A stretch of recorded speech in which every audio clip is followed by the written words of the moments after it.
Good morning, members. Welcome to this meeting of the Planning, Policy and Heritage Working Party. I'm chairing this meeting today. My name is Councillor Hankins. As far as I'm aware, there's no fire alarms booked, but in the event there are, the two exits at the other end of the room.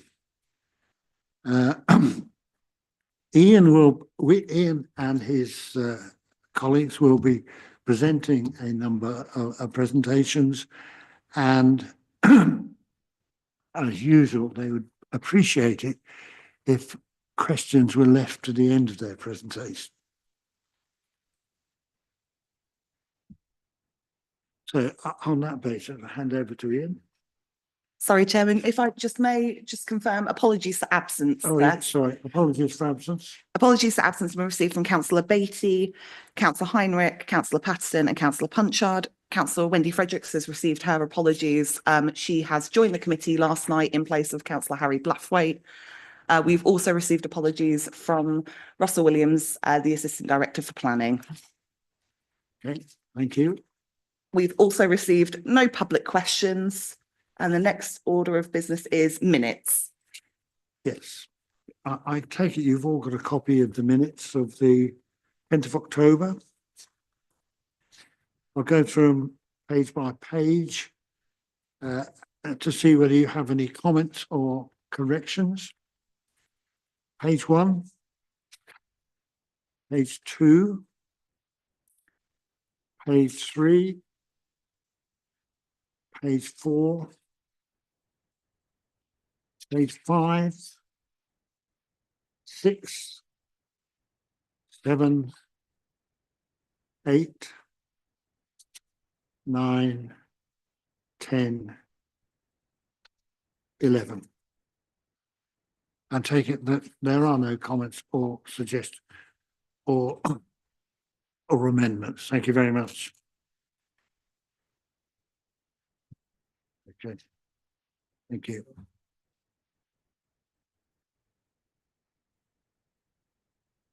Next item on the agenda, item 6, is the... Again, if I just may interject, Chairman, items of urgent business, we've got none received, and it's just declarations of interest from members. Yes, okay. Item 5. Okay. Are there any declarations of interest from members? Thank you. So we move on to item 6, which is the Norfolk Green Infrastructure and Recreational Impact Avoidance and Mitigation Survey. It's covered on page 19. Thank you, Mr. Chairman. Yes, the report starts on page 19.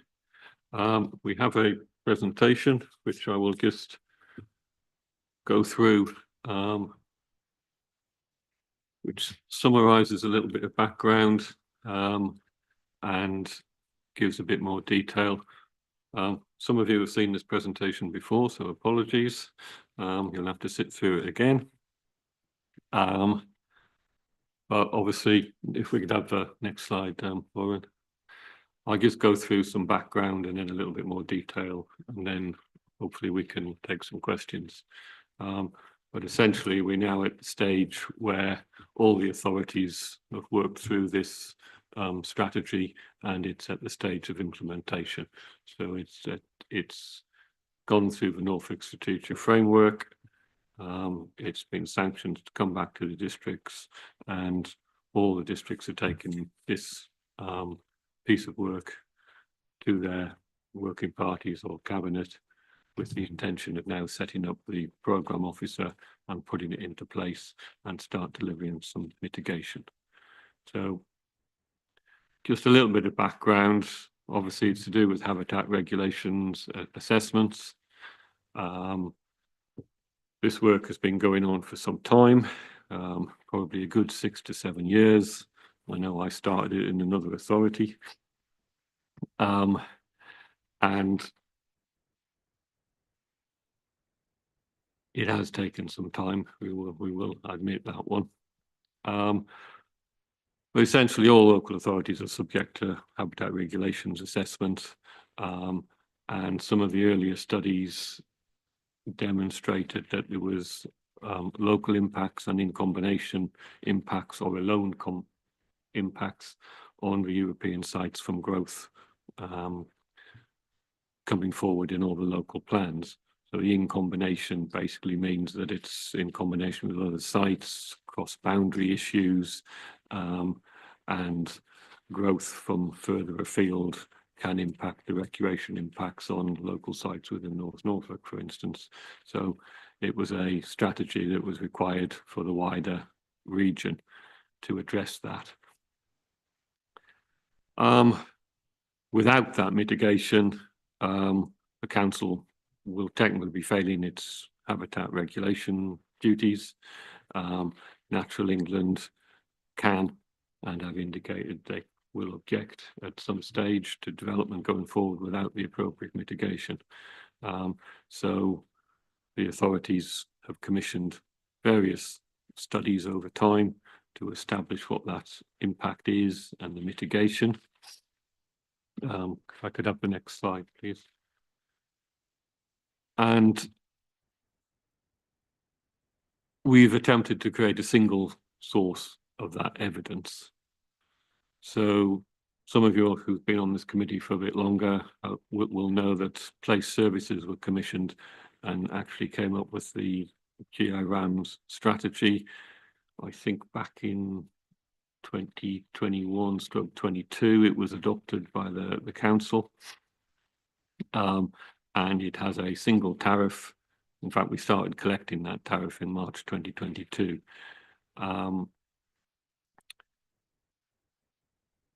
At the time, all the authorities started collecting that tariff, but the Norfolk Strategic Framework and various councils wanted to do more work on the specifics of the mitigation.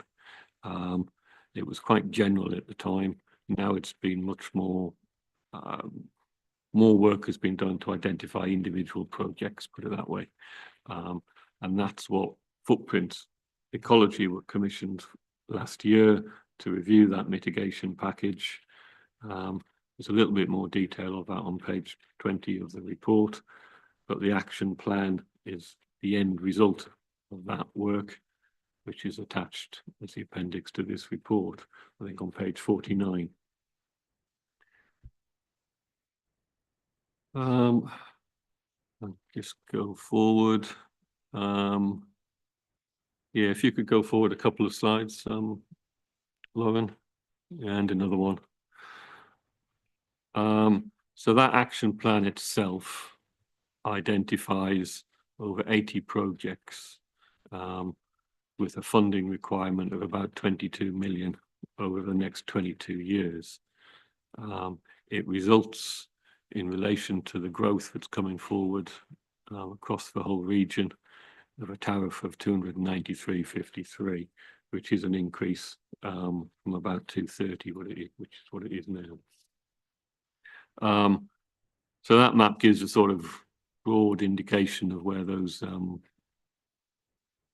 projects are. Obviously, they're in relation to the European sites.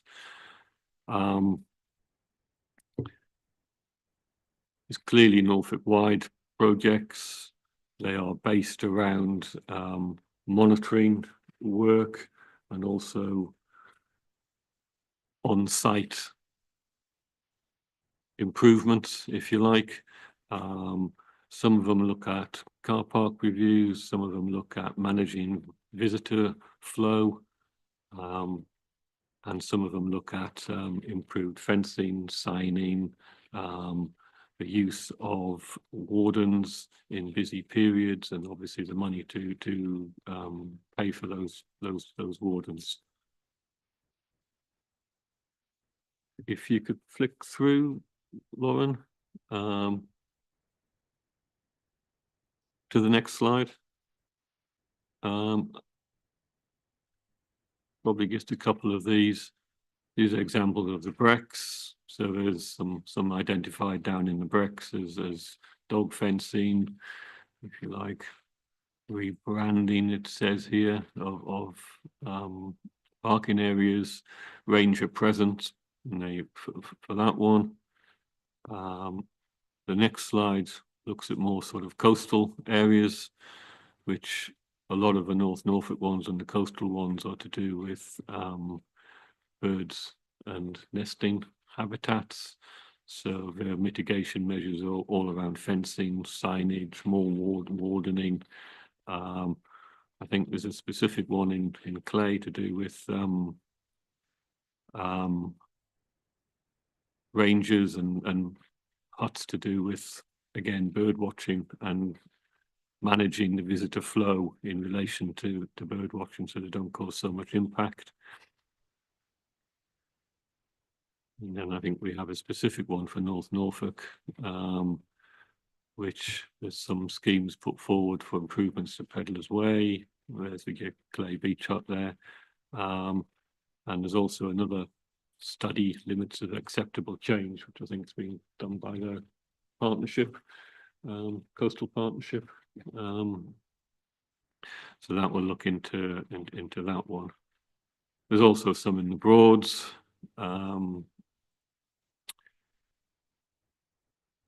Just looking at the slide, Hovton Riverside overflow parking, piloting dog trading sessions, looking at the use of boats. So there's a whole mixture of schemes that have been put forward.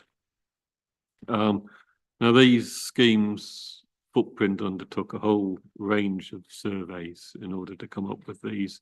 They held a number of stakeholder events across the entire region, invited quite a few stakeholders, including all the local authorities, Natural England, DA, Forestry Commission, RSPB, wildlife trusts, you name it, they've been involved. So they've put forward their schemes, as I say, and they're detailed in this action plan,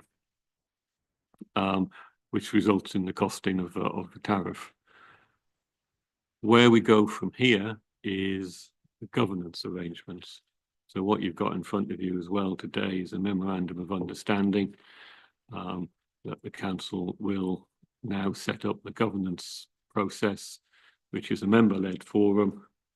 And once that is set up, it will be run by a new project officer who will be based in Norwich City Council, and he will, or she will, coordinate the forum and the mitigation through the governments of the member forum. The idea is that it works that the schemes are pitched to that forum, and that forum is the one that decides where the money is spent. And obviously, the more detail behind each scheme can be discussed at that member forum. But as I say, you have in front of you the terms of reference of that project officer and a memorandum of understanding. Some of you will be aware that we had discussions with County Council undertaking this role. Those discussions fell through. I believe that was because it was around complications with handling or holding the monies. But nevertheless, Norwich have stepped in, and Norwich currently host the Norfolk Strategic Framework Officer as well, so it's nothing new to them.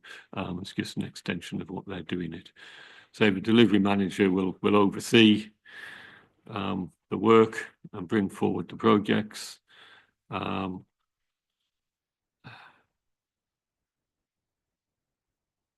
NCC will manage that, and obviously any decisions would have to go back through the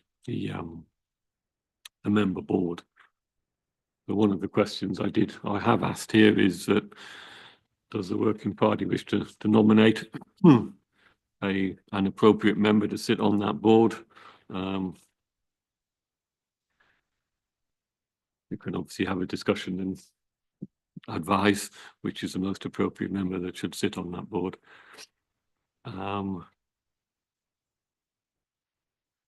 And I think that's pretty much it. I think the recommendation I'm asking here is obviously you endorse the action plan and the governance arrangement and nominate a suitable member. And I think Thank you, Ian. Is it the will of the working party that that this action plan and government arrangement is endorsed? Are there any comments in that respect? Councillor Dixon. Thank you, Mr. Chairman. Yeah, I do have a few points to make, actually. I think probably the last couple of slides were probably most relevant to what I would like to raise. And I think in summary, I would say that, well, let me first say, probably this is my first in-depth look at GRAMs. Mm-hmm. So it's a bit of a learning curve for me. And in the course of my reading through the papers and in the course of your presentation, there's one or two red flags, I have to say, that have popped up in my vision. And one of them, the first one, I think is the overall governance and accountability. There's quite a lot of money that goes into this scheme and its potential in terms of delivering on the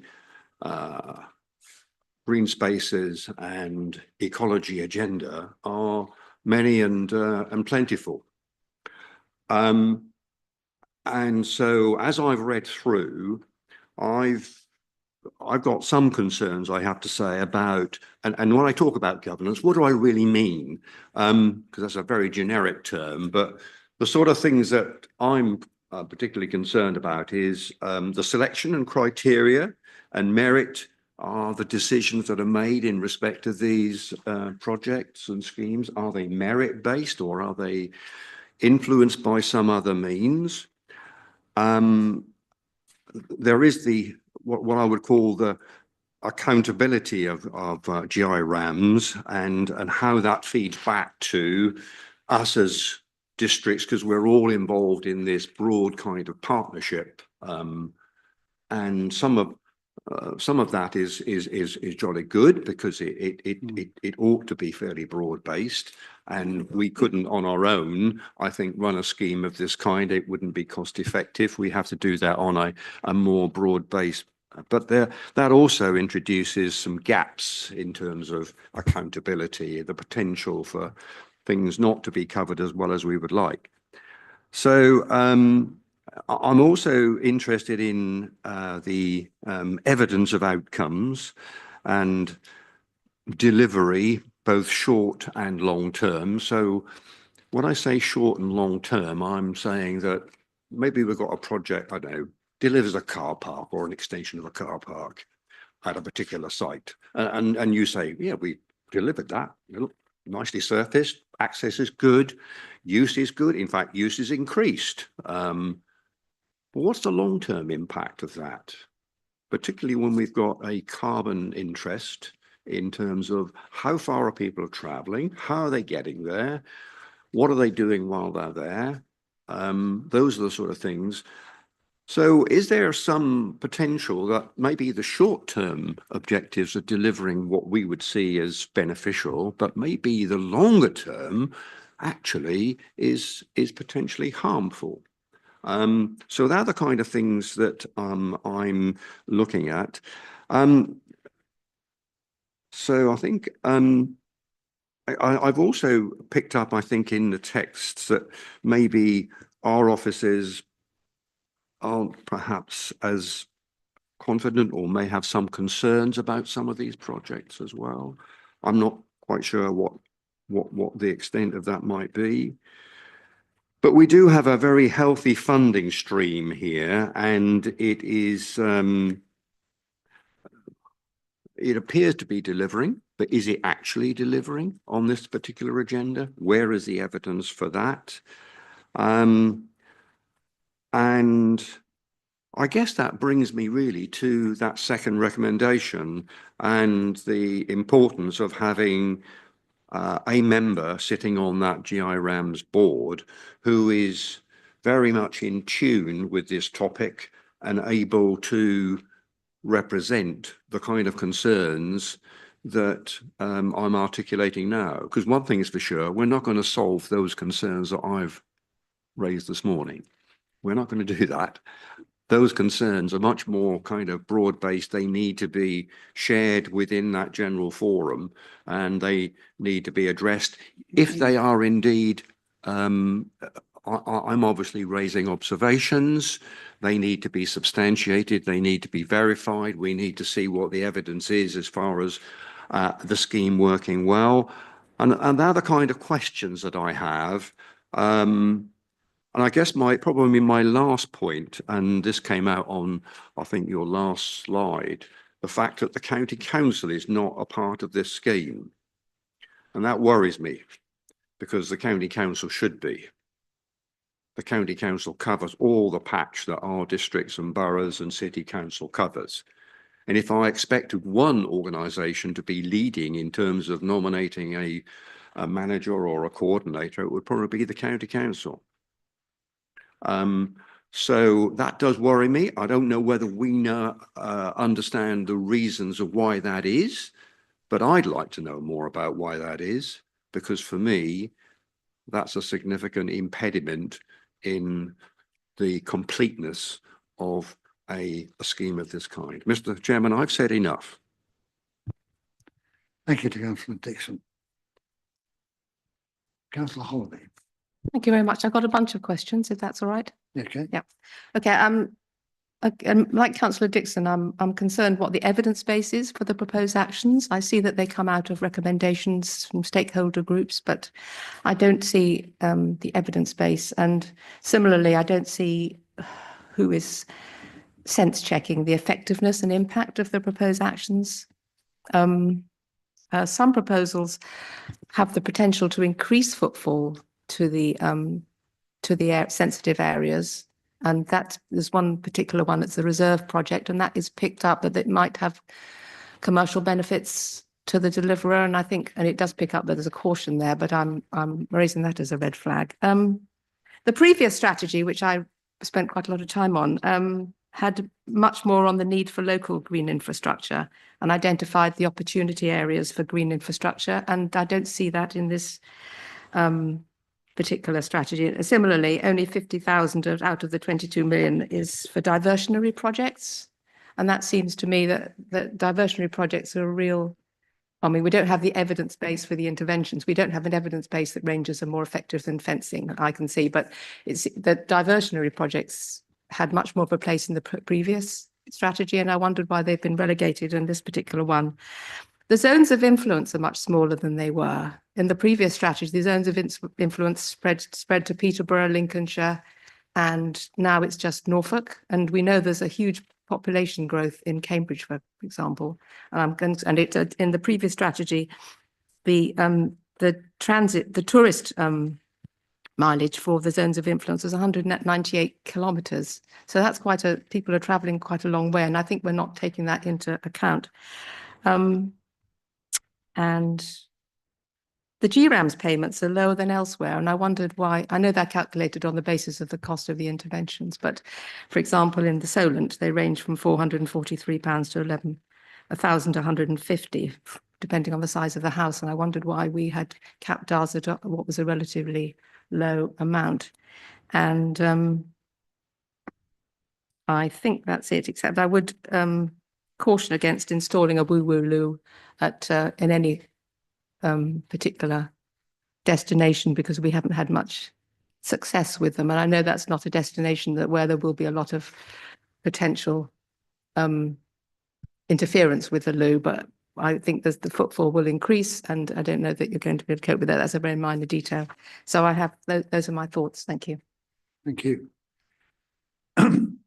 Thank you, Councillor. You raise a number of interesting points there, which I think the officers should consider in going forward. Councillor Toy. Thank you, Mr. Chairman. I think there's a bit of a theme here because actually I'd raised an observation on the government's it's at 4.18 page, 58 or 88, depending whether they're electronic. It's quite loose there. It will therefore be necessary to have appropriate governance structure. I didn't capture it in there, and it's quite a large document. How that's going to be done, how that's going to be delivered. Where's that? It says it will be appropriate to have one. We know we want one. So we'd like to know, I think, how that's going to be delivered, because it needs to be, if this is a document that's going to go forward, we need to understand how that's going to happen. My other question was, it was around the sort of numbers, really. So at table 2, it talks about housing numbers. Are they current? Is that up to date with what's now coming down the line from government? And if so, how does that affect the amount of money we be collecting per property? Because some of those mitigations will still be effective despite the numbers. Some of them will need greater mitigations because of the greater number of population. And then on top of that, having seen how drainage boards can come along and up their fees, where do we stand as a council for some of the shared responsibility stuff? I see a lot of it is 100% funded, but some of it is partnered, and some of that may fall to NNDC. How has that been fed into our budgets? So again, it's about this structure and governance. We need to have some control, that we can't end up in a place in the future where, well, we're going to deliver this project here and half of it will have to be paid by the council. We need to have some control over that. So it's a part of that. It's all tied in with that governance, but I also question whether the data, because some of that will have been gathered a while ago, is concurrent and up to date, or at least proposed to be reviewed fairly soon. So thank you. Thank you. Quite a lot to work through there.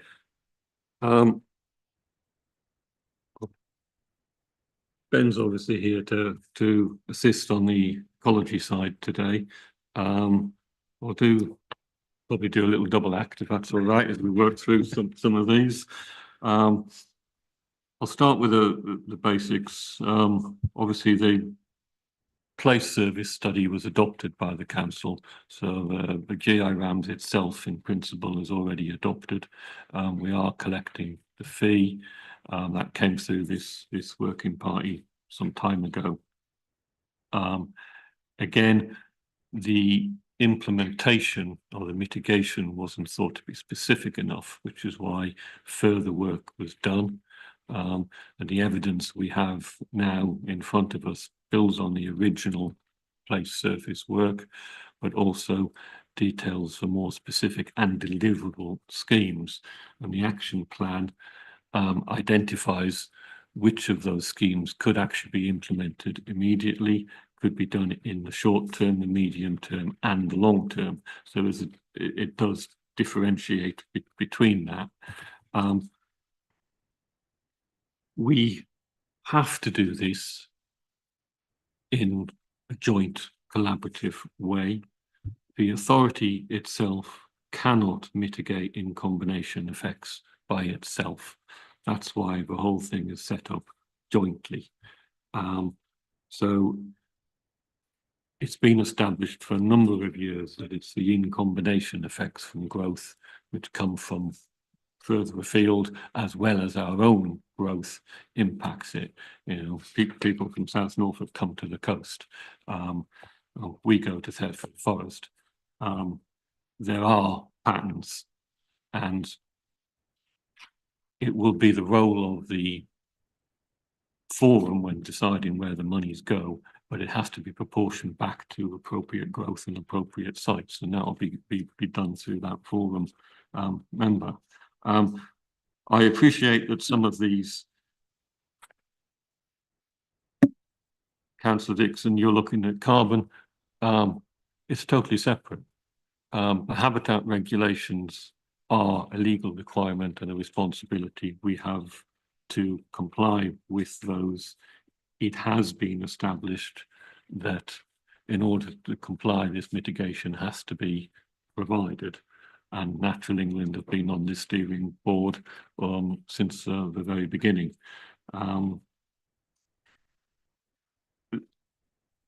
Obviously, some of those car park improvements will be to encourage cycle provision and electric car provision and that sort of thing. But it also manages that visitor flow, which is what the organisations are after. Yeah, just, you know, the specific purpose of the GIRAM strategy is to draw recreational activities away from the European sites, but also to manage those activities that are occurring at those sites as well. So there will be a combination of projects. Ideally, we would like to see more recreational opportunities away from them.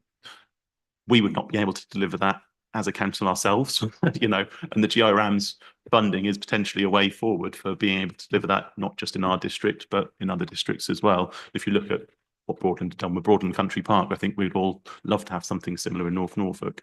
And that specific purpose of that is to, you know, manage their recreational impacts from growth as well. So yeah, that's the focus of the GIRAM strategy. All of those projects which would be progressed, they would be subject to ongoing monitoring, review, you know, to make sure that they are achieving those desired outcomes.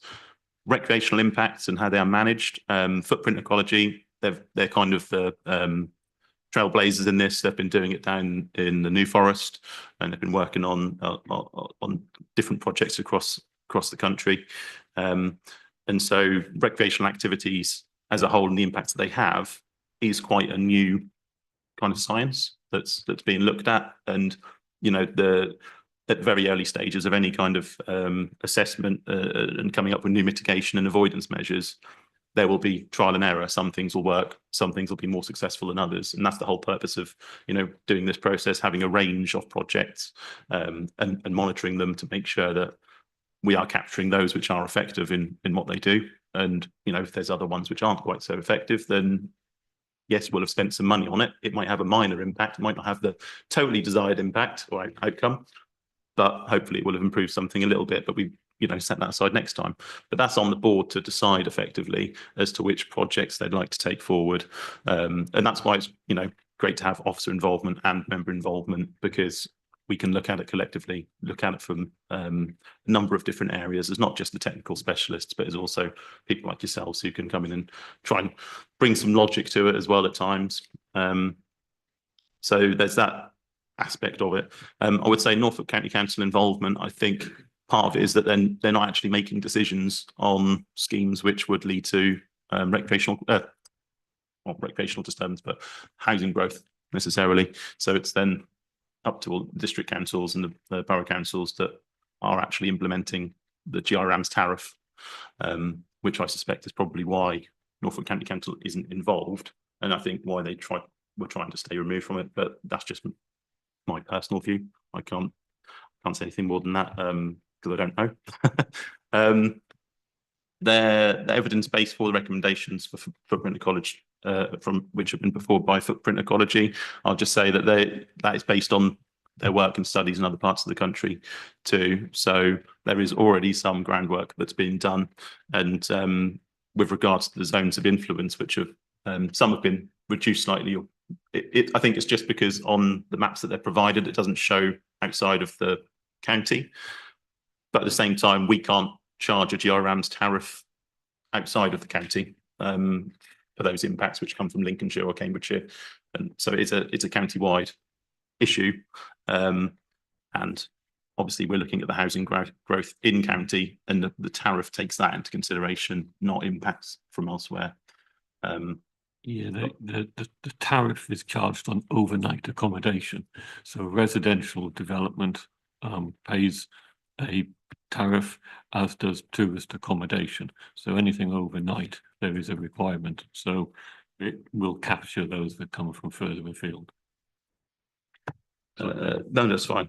In terms of the payments being lower than other counties, I fully acknowledge that. That's just how the calculations have come out based on the projects which have been put forward at this time. That's not to say that further projects cannot be put forward or will not be put forward in due course. And obviously a part of the GIRAM strategy as a whole is reliant upon other stakeholders coming forward with new ideas and new suggestions to help with this issue. So if that meant that there was a multi-million-pound project which would help, you know, offset lots of the impacts, and that needed funding, then, you know, at the next review, then the tariff would be adjusted accordingly to take that project into consideration. And at present, the tariff it goes up each year with inflation. But I do recognise that, you know, the fee is lower. It is, but it's proportionate to the growth that we have in Norfolk, or is projected in Norfolk. Can you come in on the housing growth effect of it? Yep. The housing growth figures, obviously, this is a point of time. This study was, I think it went to Norfolk Strategic Framework last month. It's based on the most up-to-date figures from each authority in their local plans when this figure was calculated mid this year. So it's obviously a moving beast in terms of housing numbers. Each authority is in a different stage. But we've refined the housing growth figures at each time this work has been redone. And obviously, at the beginning of the local plan process, we were all in sync. Now we're all completely separate. But it is based on the most up-to-date. You're going to ask me, does it include the further consultation numbers? And that answer is no, it doesn't, because they weren't proposed when this was finalised. Nevertheless, you can't keep tweaking it for every single change. You know, there is a point in time where we need to move forward, and in order to put the mitigation into place, it has now been worked through with the government arrangements and with the memorandum of understanding. So in answer to the governance arrangements, there's a memorandum of understanding and terms of reference for that in the report pack. I think starting on page 105. Let me just check that. 106, 105, 106, memorandum of understanding, which is the council's commitment to implementing this scheme and appointing the project officer who will coordinate it, who will monitor it and implement it through setting up the board. And then the terms of reference for that board follow up starting on page 117.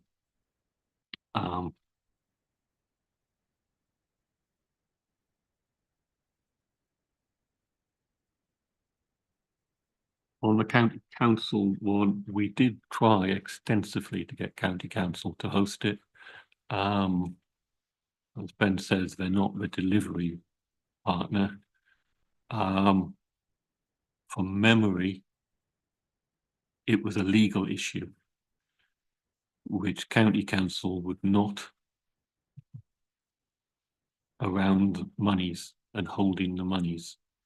And I can't quite remember what it was, but I can certainly find out for you. But what they wanted to do was totally unacceptable. And no agreement could be reached. So Norwich stepped in. They say Norwich, it's just the hosting. Nobody is controlling anything. Norwich would be the employer, basically, of the project officer. And that project officer would be the person who organises the forum and reports back and everything else. And I'll just say, you know, we have a similar thing with the nutrient neutrality mitigation as well. So the manager of the Norfolk Environmental Credits is hosted at Broadland District Council, and Broadland District Council have been the leader on receiving monies for the nutrient mitigation fund. So it's not like this is something which isn't already sort of being done in other ways too. No, and the Norfolk Strategic Framework's hosted as well by Norwich. Thank you. Councillor Holiday. Thank you very much. Indeed, I mean, I'm sure Footprint Ecology have got extensive experience in the area, and I'm fully aware of that. But I don't see in the identification of measures that there is much evidence base. I'm afraid I'm going to go back to that. I don't see that that there's actual science behind it. And that concerns me. And there's scientific studies done on the effect of dog poo on the biodiversity, for example. There is data out there. I don't see that reflected in this. Going back to the governance issue, I see there's going to be a member. That's very good.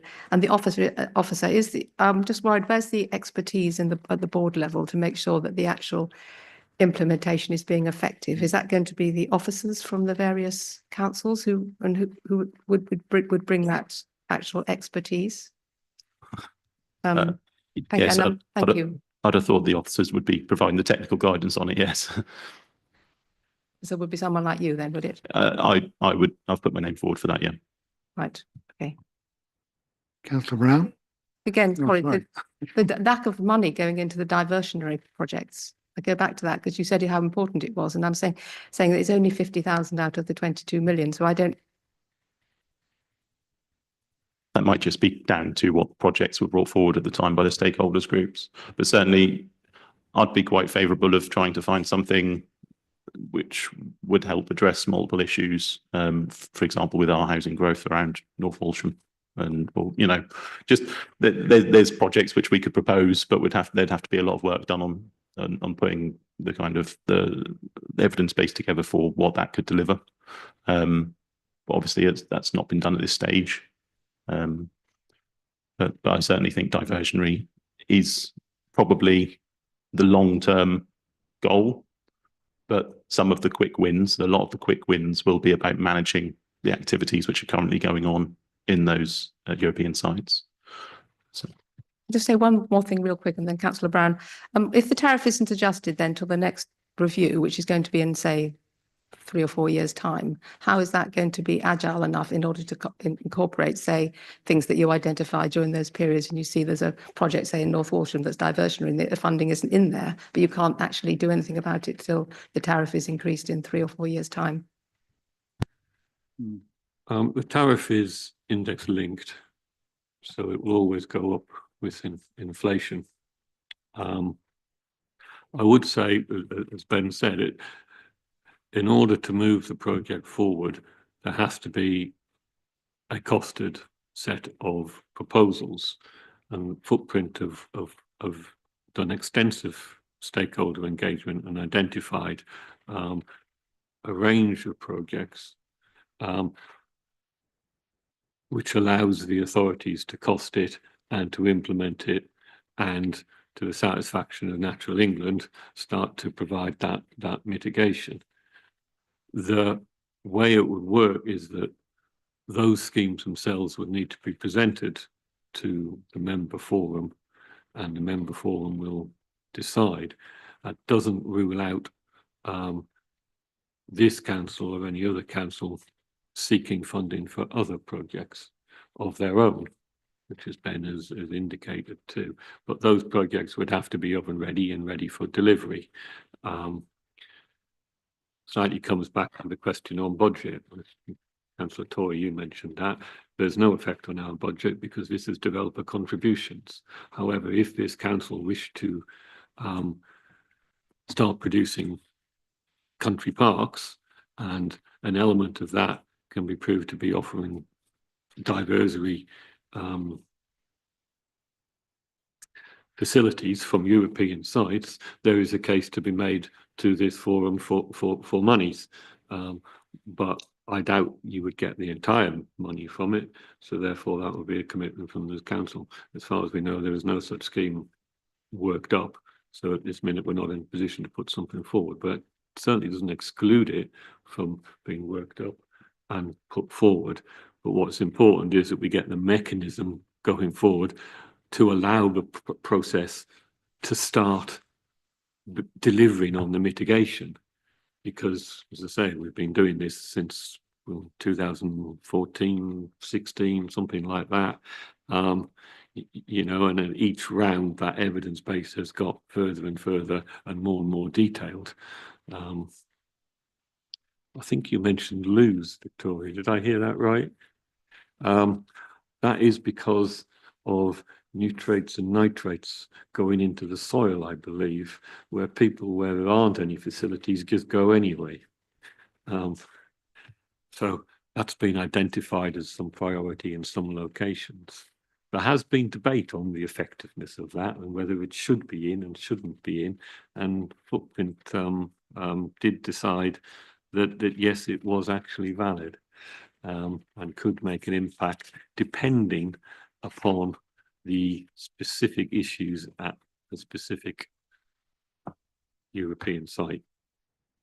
So it's not always birds, it could be fauna, it could be water courses and nitrates. And I'll just add, there is Appendix 3 of the action plan as well, which is looking at reserve project ideas. So those are projects which Footprint will have assessed and perhaps thought the outcomes wouldn't be what we were after. And the mitigation is a bit more spurious, and perhaps that may be stakeholders just trying to, try and gain some funding for something, but some of those things just need to be more fleshed out perhaps as well, and that provide a greater evidence base to show that they would be effective. But like you say, they all have to be judged on a case-by-case basis. Effectively, the board would provide technical officers who would be able to support, bring out the scientific aspect of those projects, and then members as well who would be able to put that into sound decision making, basically. And I wouldn't expect all projects to be approved. That wouldn't certainly be. They all have to be held to account and they all have to be monitored and reviewed properly. But this is, as Ian said, we need to get this in motion now because we've been taking tariff payments since 2022, and nothing's being done with that money. So we need to start delivering on that. Thank you. Councillor Brown.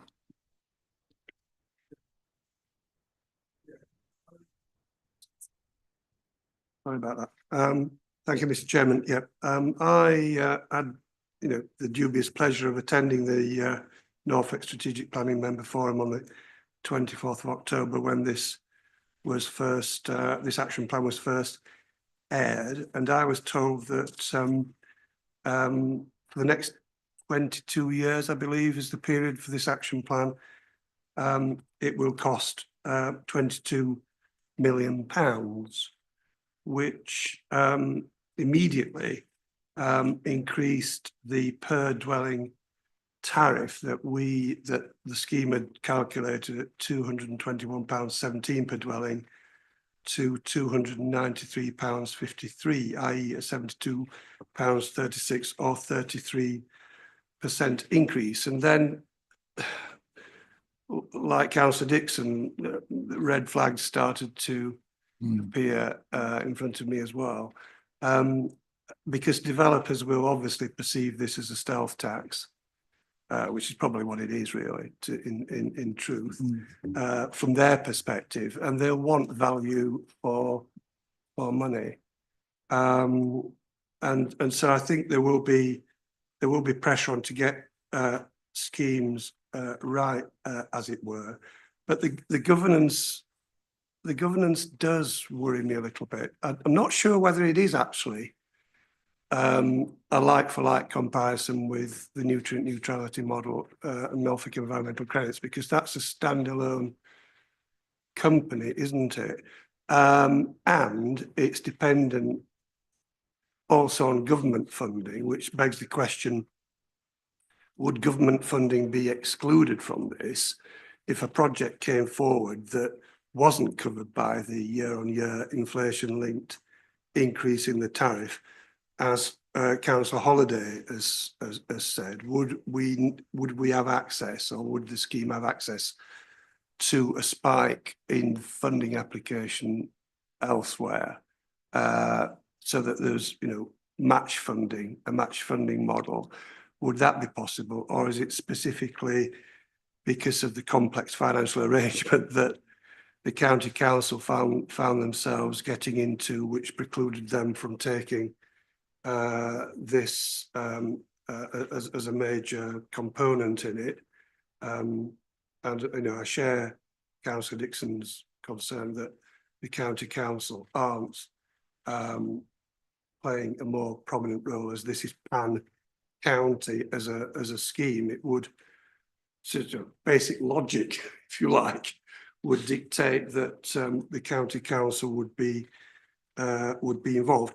And the other thing as well is that one perhaps unexpected benefit was that there is a suggestion, I think, in the lists of items for consideration, some coastal toilets in some places. I don't know whether it's at Holcombe or at Morston.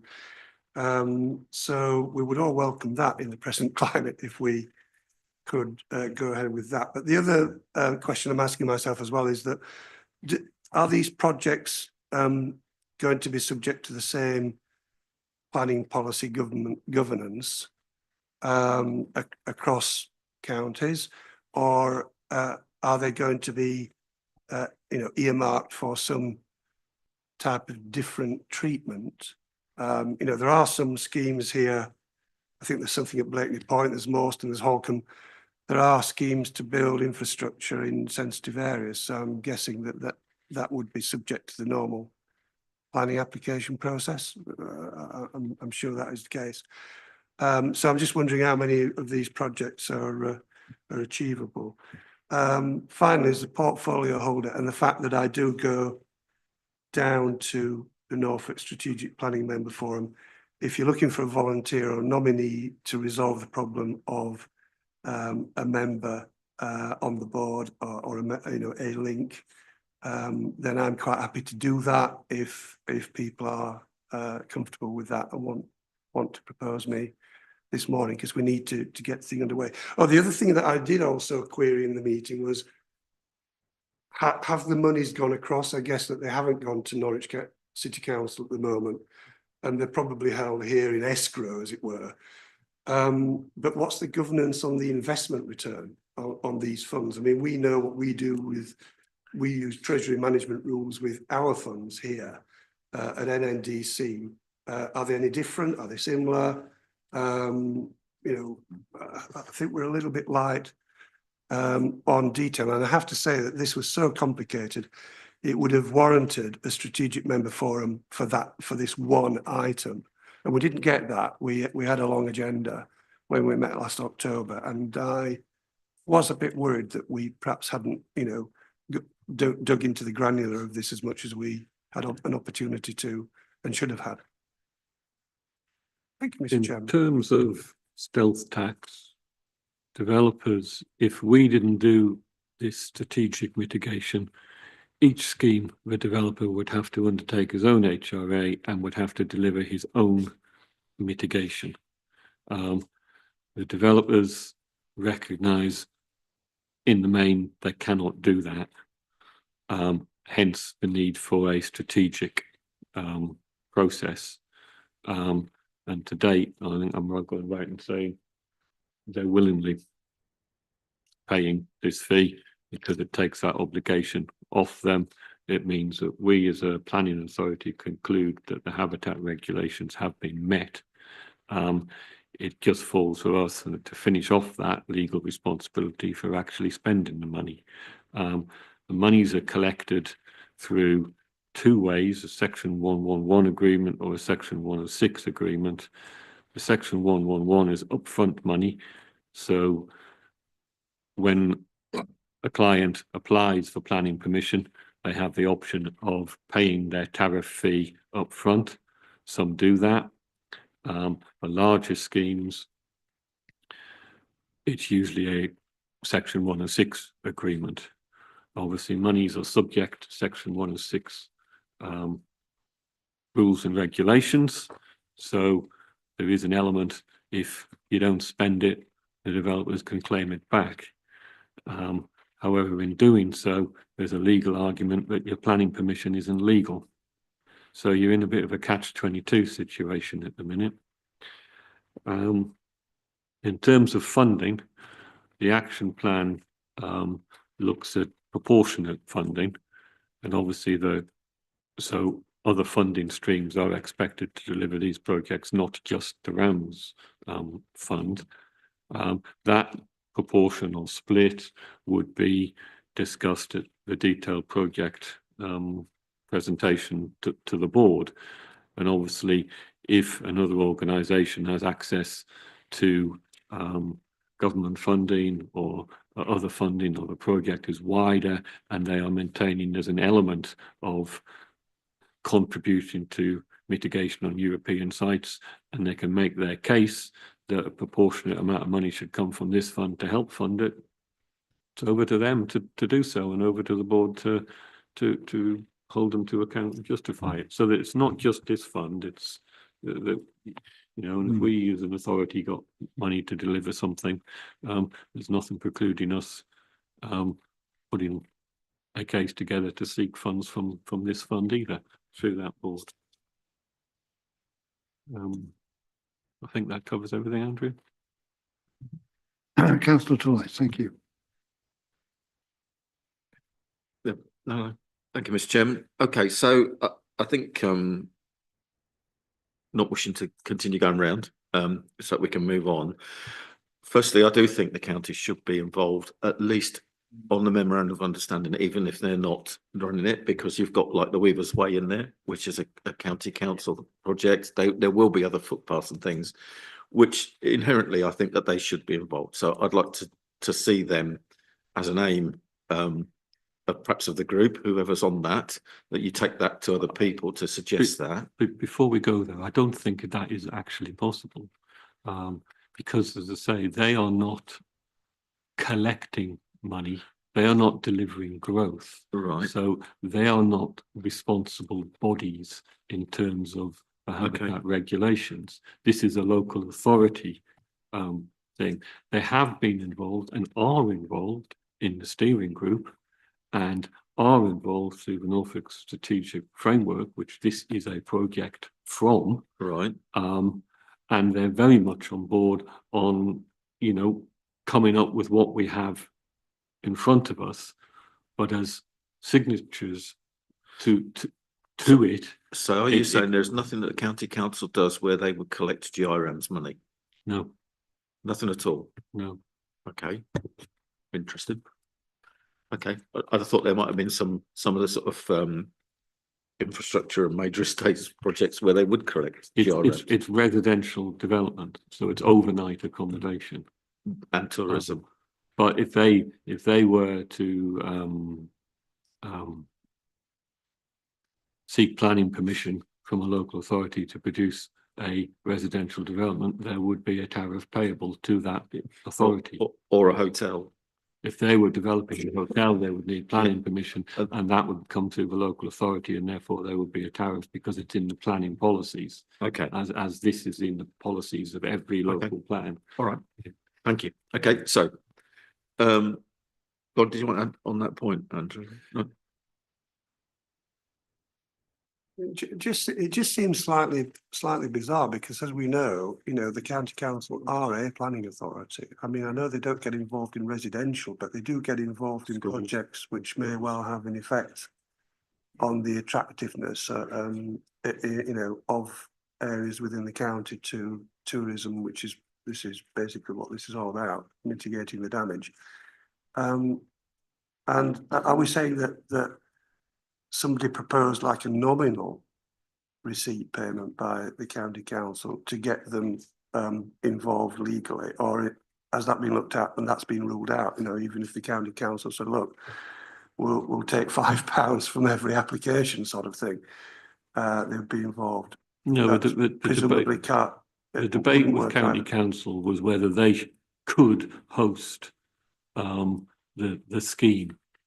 And that fell through legal things. I don't have the details in front of you, but I can certainly find that. It went down to legal advice, which from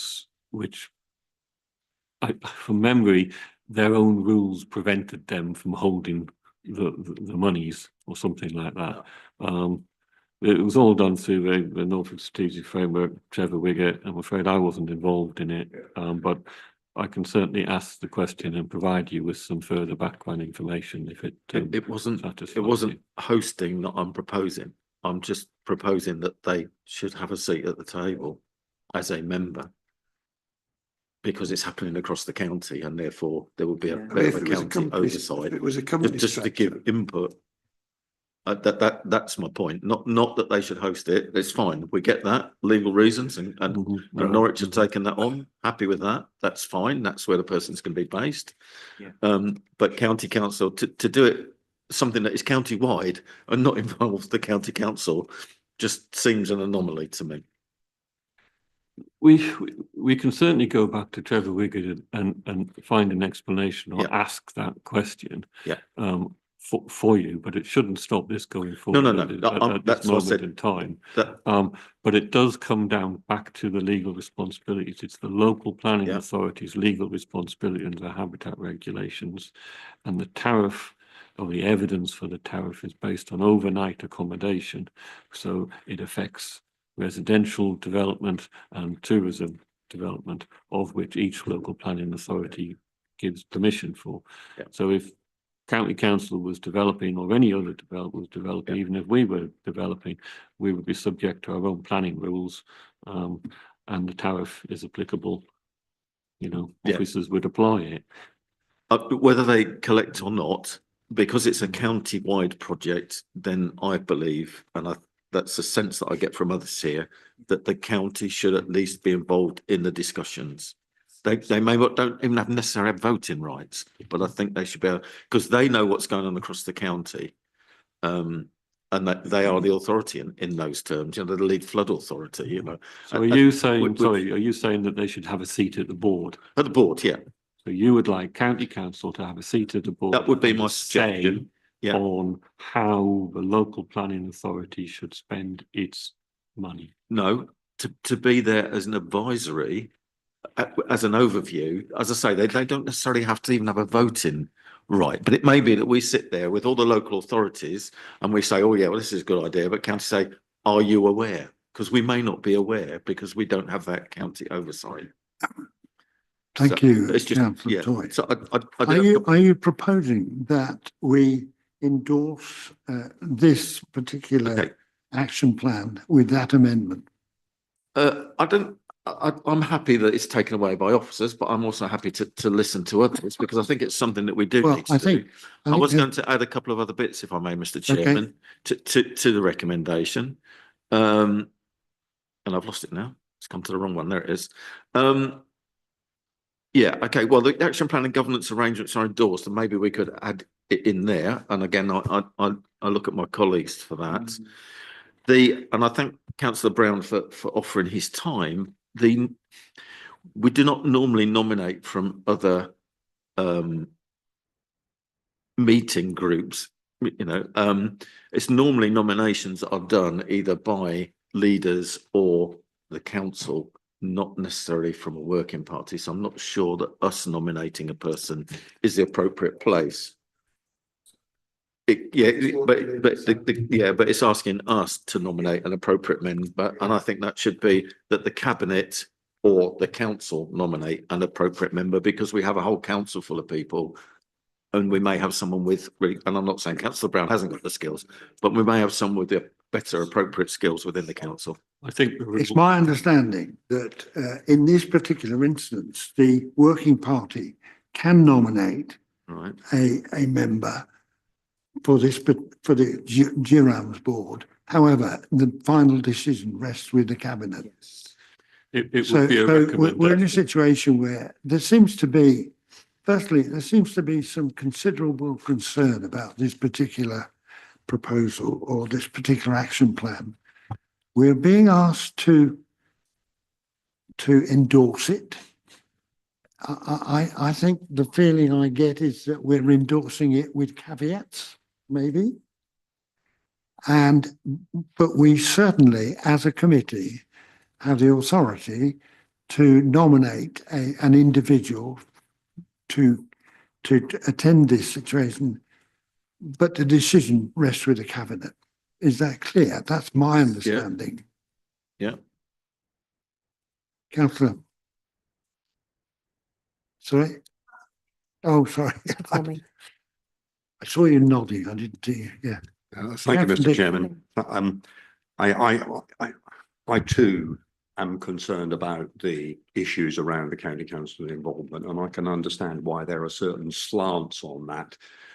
But I do believe its presence at board level, in whatever capacity, to me, if it's not there, is a loss to the thinking and the scoping of county-wide projects. So I think there's a way around that. And outside of this meeting, Mr. Chairman, I will use my other hat to make my own inquiries to bottom out why that impediment might be there. If only I come away with a greater understanding of the blockage or the reasons why that is the case. But I would like that to be thoroughly investigated, and if there is a way in which the county council can come to that forum, if only in an advisory capacity, that would be, I think, adding value to what that group should be capable of doing. So that's my view, and that's what I will do outside of this group for my own benefit, really. Coming back to representation, I mean, I hear what Councillor Brown says, and I take nothing away from his ability to represent the views of this group. I'm just a little bit concerned in a way that you already have a seat at the table, so to speak, in your capacity as a portfolio holder. And I think something like this, another voice, because I think that is important. Numbers do matter. I sometimes find myself speaking in different ways, in different roles, but it's still me. It's still me. And I'd like somebody else to be articulating the same point, because that makes a difference. So I would like, I think that there is merit, and I take, as I said, nothing away from your ability to do it at all.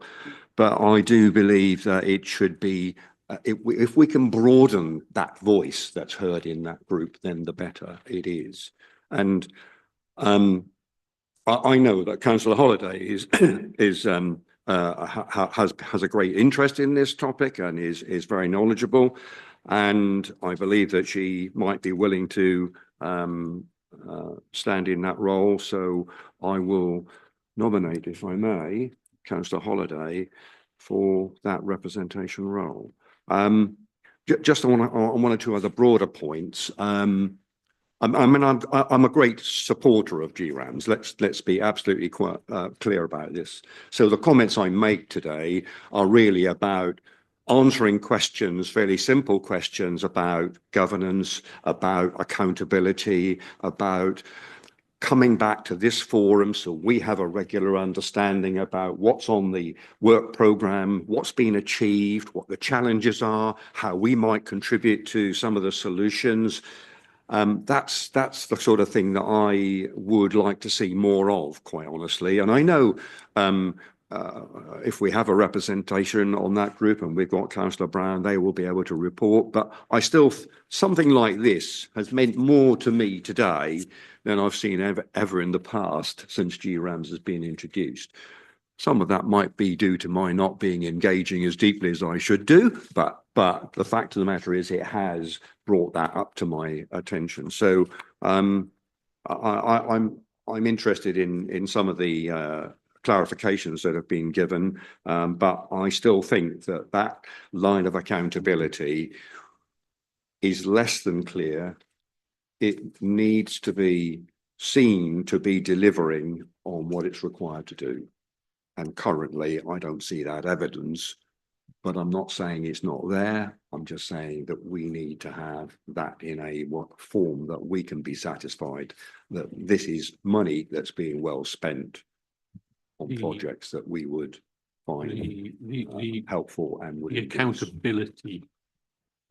accountability, if you like, is back to the Norfolk Strategic Framework. So this is a Norfolk Strategic Framework initiative. The project manager would be accountable to the Norfolk Strategic Framework. That's what's covered in the terms of reference. And then obviously the Norfolk Strategic Framework is accountable back to each local authority through the portfolio holder and it itself cannot make decisions, so it pushes that out to the local authorities. But that is how it is, the governance of it is set up. Yes, I understand that, Mr. Chairman, and I accept that.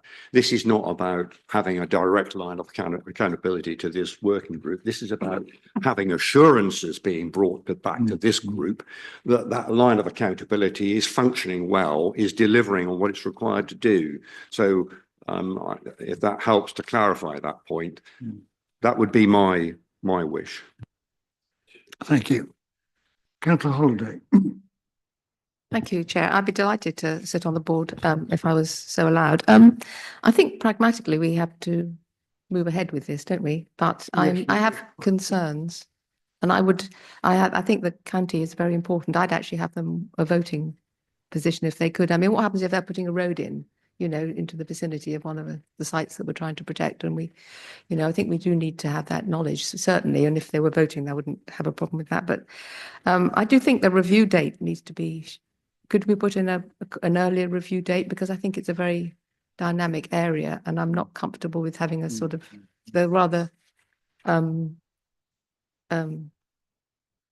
having a review date, say in 3 or 4 years' time, I don't think will reflect the changes that we might need, because we're learning all the time and the evidence is coming out all the time, and we really have to be a bit more flexible. So is it possible to build an earlier review date in, please? Thank you, Councillor. I bring it back to the fact that we have in the workshop a responsibility to endorse or otherwise this particular plan. I think what we're saying is that we will endorse it with caveats. That was my original comment. Is that your wish that we can do that?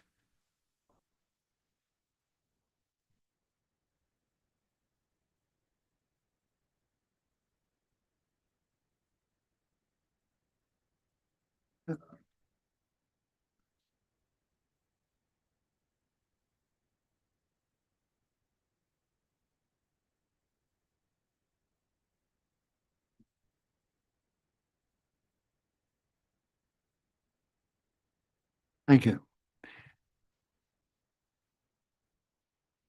Sounds like.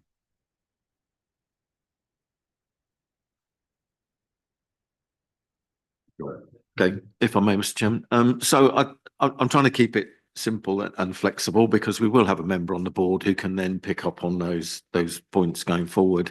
I think in terms of covering off the county council, that the action plan and governance arrangements are endorsed, and that trying to think of some appropriate words that are quite short, but that say that we ensure that we review that the right, how would you call them, strategic partners? So, for example, we work with National Trust and all, Natural England and all that. So we could see County Council as a strategic partner. So if we put that in there, that is reviewed, that then leaves it that the next stage at the board or wherever that process is carried out. That we've asked that we continuously review that we have the right, because new organisations may pop up that are relevant to it. So my suggestion around that is that we find some words that say are endorsed, and that appropriate not consultees, I don't know, we need a word for that.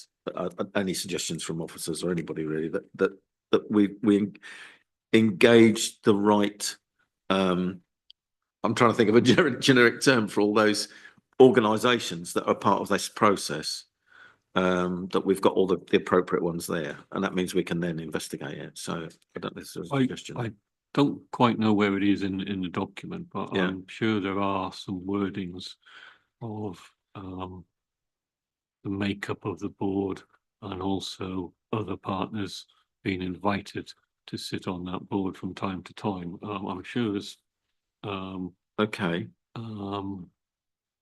So you feel that what I'm saying is actually in there. I can't find it at the moment, but I'm sure there is something around that.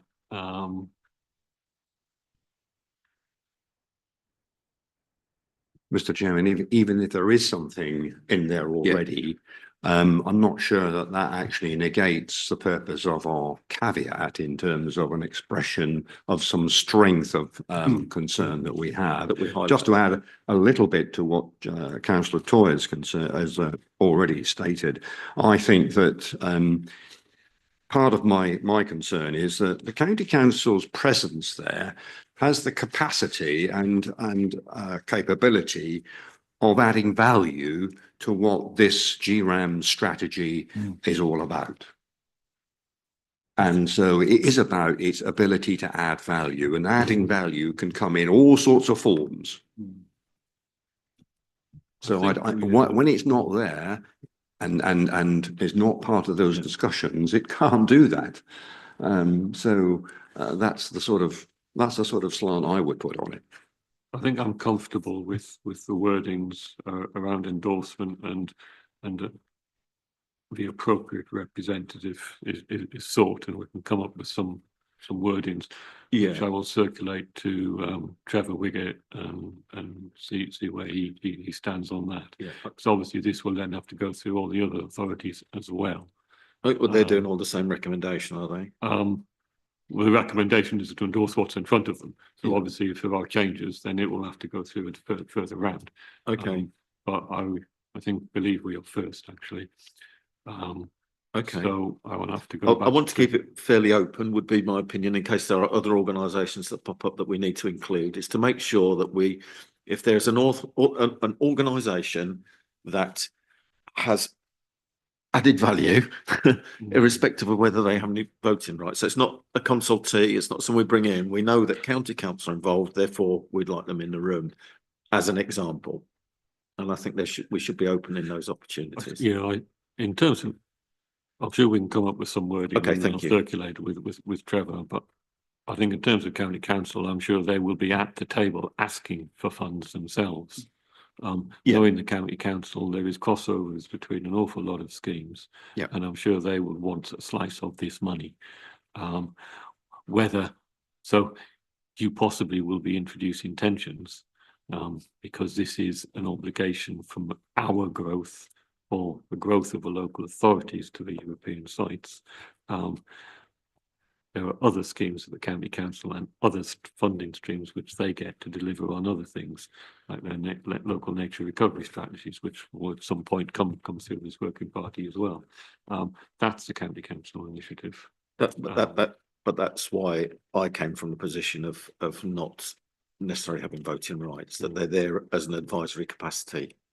So that's where they would be, because that's all those organisations are there in an advisory capacity to the GRAMS project, and then the governance and oversight of those recommendations, because what we've got in front of us is only someone who's made some recommendations to us. The board is the people who make the decision, and so Well, if we take that on board, and I will work with some wording with Trevor, and can we leave it, or I'll come back to Andrew to agree that final recommendation, because I'll have to talk to partners. and the chair, I in think, relation that would with be the chair, and then portfolio holder and the chair. Yeah. Was that? yeah. Is that acceptable, Councillor Brown? Yeah, that's fine. I mean, sitting here, I can't help thinking that we've got a successful venture with Norfolk Environmental Credits. It's a not-for-profit public company. And if this was set up in the same way, with the caveat that the function shouldn't be the governance, the monetary governance should not be combined. There was a suggestion from Norfolk Environmental Credits in a strategic forum some years ago, that the functions could be combined as a cost-saving measure, if you like, because there are similar facets to both functions, but not to do that. But really, I would like to know why, if it was considered as a public company, sorry, why was it ruled out? Why was that ruled out? Was it because of some legal constraints that we've alluded to? Because if we had that, then the county council could be a non-executive director, couldn't they? I think I've not been involved, but I do believe Norfolk County Credits were approached earlier on this, of whether they were willing to do it, and they declined. And I believe that's because they're a commercial organisation and there's no money in it for them. Simple as that. But nevertheless, they were approached and they declined as well. But it doesn't prevent this scheme being set up in a similar manner as a standalone. No. As a standalone company. Yeah, Yeah. yeah. That's my point. Sorry, apologies, Mr. Chairman. No, I think as Councillor Holliday said, we need to move this on, and that may be something that they could review how they're structured in the future, because we need to get this going so we are delivering mitigation, and I get that. So yeah. So do we, in terms of the nominate an appropriate member, do we send this to Cabinet for them? That we recommend to Cabinet that they nominate an appropriate member, but we give them a suggested name, or I'm trying to understand the wording on this. Yeah, Yeah. but are we nominating, or is it for the Cabinet to nominate? Well, if I may, Yeah, I understand we can nominate, but Okay. the final decision rests with the Cabinet, quite frankly. Yeah. So okay, I think we have a nomination, Yeah. do we not? we've got two. We have two nominations. Mr. Chairman, I merely mentioned it when I addressed the working party earlier, to, offer to fill a void if no other member wanted to be nominated, as it were, accept a nomination. So I'm quite happy if the feeling in the room is for Councillor Holliday to do it, to nominate Councillor Holliday. I'm quite happy to stand back from that. I assure you, as portfolio holder, I'm not looking for work.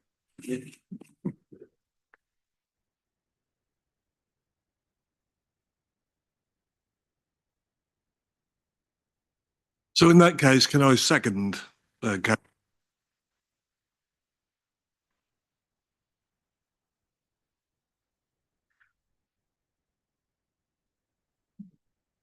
just to confirm, the recommendation one is to propose the action plan and governance arrangements with final wording to be drafted by the planning policy, acting planning policy manager in conjunction with the portfolio holder and chairman of planning policy and Built Heritage Working Party.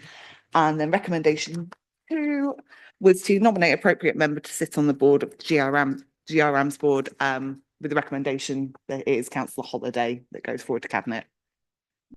Fabulous.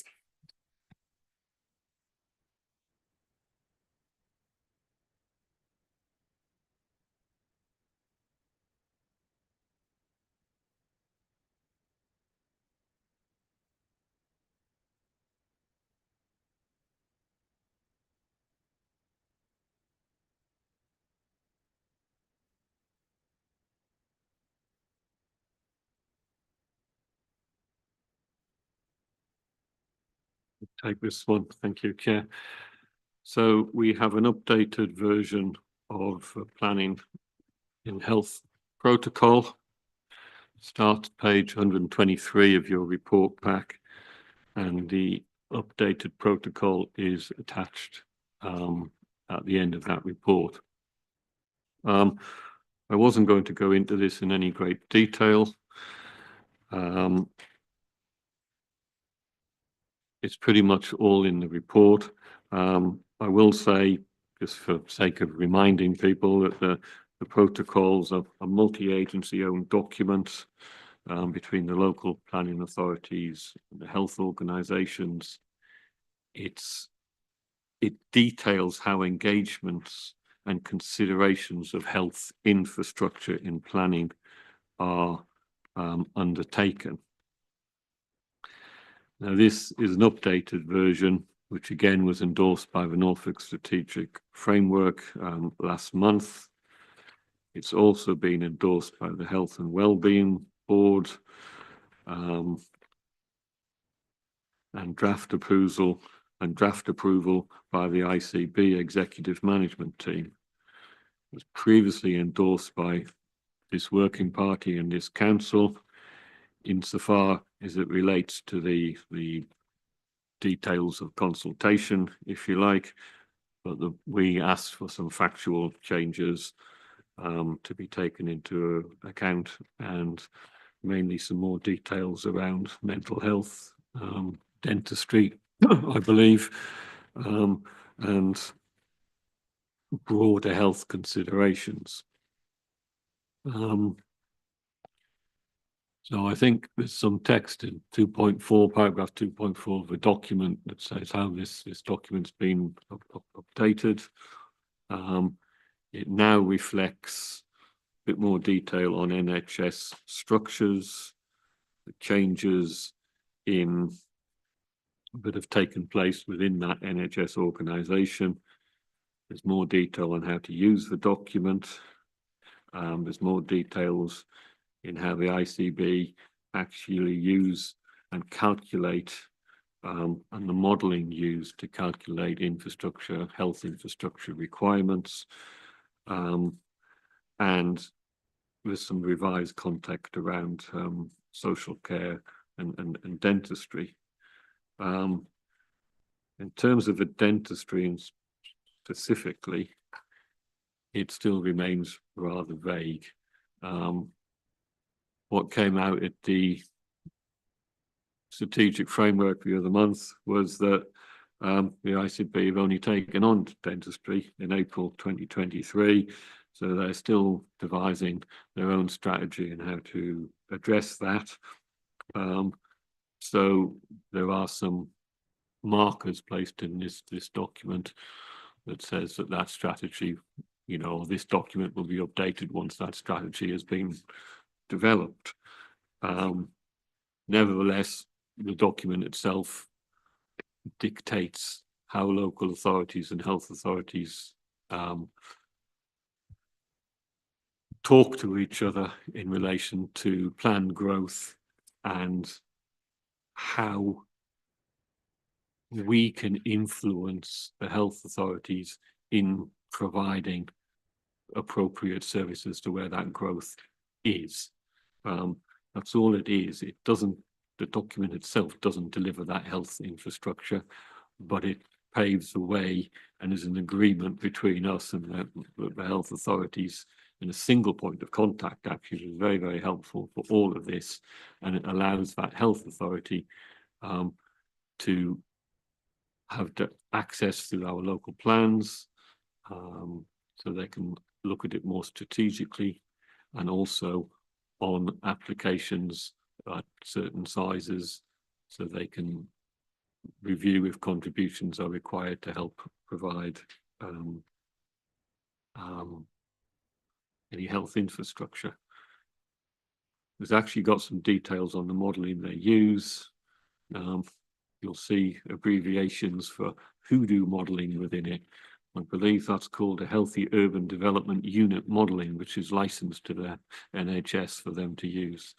I don't know anything about it myself, but it's just an abbreviation that's throughout the report.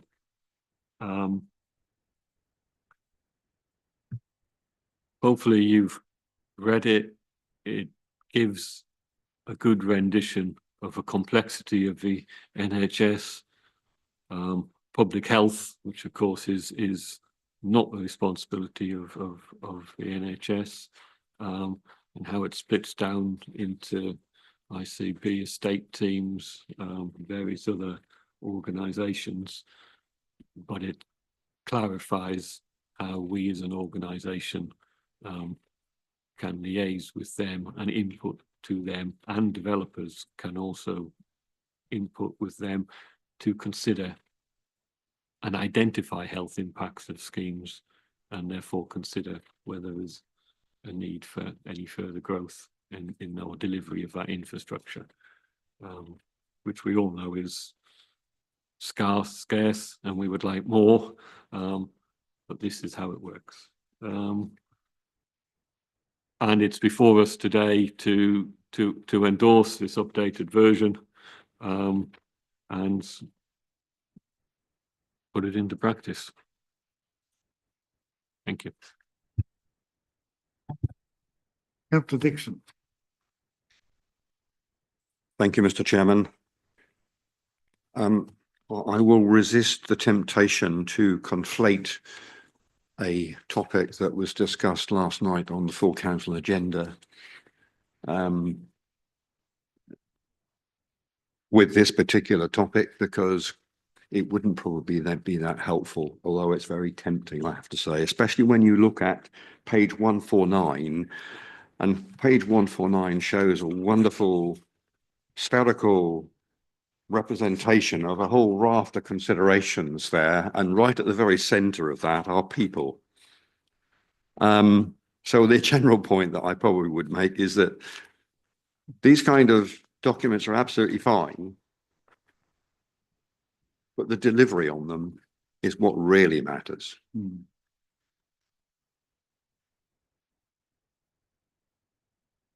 Yeah, our local plan policies obviously evoke the use of this health protocol, and the protocol itself is seeking the use of that diagram on page 149, was it? Yeah, 149, which is a healthy planning checklist. So in devising larger schemes, there is obviously a planning way where developers or even officers can look at schemes in this way. And obviously we're signing up to the protocol, so therefore officers, when they're determining applications or reviewing applications, should be referring to this and seeking whether this tool has been used or not, and holding those developers to account. That's what it's for. Councillor Holiday. Thank you, Chair. I welcome this document. It's very comprehensive. As Councillor Dixon has said, I have concerns about the implementation, and presumably that's through conditions and through funding streams, but are they sufficiently ring-fenced to actually guarantee that we get the outcomes that we hoped for? I mean, the circumstances in which the protocol should be used seem pretty broad, actually. It could be invoked in quite a few developments that we have, and I wondered who made the decision as to which particular development of, for example, less than 50 dwellings, but which potentially would have an impact on health services. I mean, that would apply to just about everything. So I'd be quite interested to know when it's going to be invoked. It does seem quite aspirational, and I wondered how that could actually be put into practice. For example, if you're talking, we had a case last week talking about healthy eating and what we have in the local plan policies to actually guarantee encourage healthy eating for our populations. And we don't seem to have many levers to actually achieve some of the aims that we have in this, I think.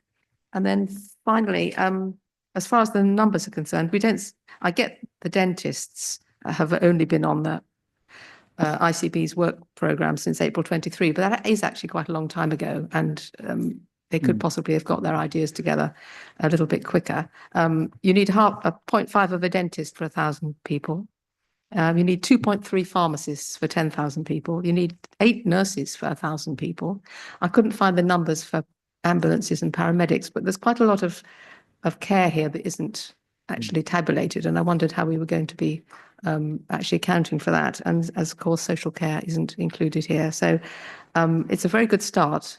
Again, I'd like this to be reviewed and improved, perhaps at some stage, actually reflecting the fact that a lot of healthcare doesn't come from GPs and acute hospitals. A lot of it is in the community, not under the primary care workforce per se with this funding stream. So I do think we have to be cognizant of that. So I think it's a very good start, and pragmatically we need to endorse it. But I do think it, again, as with the other topic we discussed earlier, it does need an early review. Thank you.